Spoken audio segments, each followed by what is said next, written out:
بسم اللہ الرحمن الرحیم۔ احباب گرامی، بہت سارے دوست فون کر کے رابطہ کر کے پوچھتے ہیں کہ یہ کیسا رہا اور کیسی گزری اور ہم نے کیا حاصل کیا، کیا کھویا، کیا پایا۔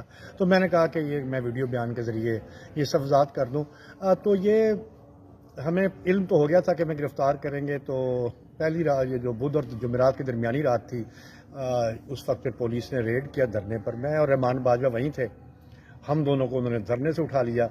کچھ لوگوں کے بارے میں تو ہمارا ویسے بھی خیال تھا کہ کیونکہ تحریک کو زندہ رکھنا تھا، ان کو ہم نے ادھر ادھر کر دیا تھا کہ آپ لوگ گرفتاری مت دیں۔ تو رحمان باجوہ اور میں وہیں سے دھرنے سے ہمیں اٹھا لیا۔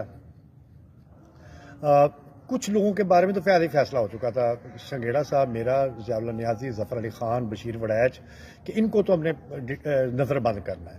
اچھا، وہ پھر جب وہ وہاں پر آئے تو وہ پھیلتی چلی گئی صورتحال، زیادہ لوگوں کو گرفتار کر لیا۔ کچھ اس کو بشیر وڑیچ کو ہوٹل کی لابی سے گرفتار کیا، وہاں پہ یہ میٹنگ کر رہے تھے۔ ظفر علی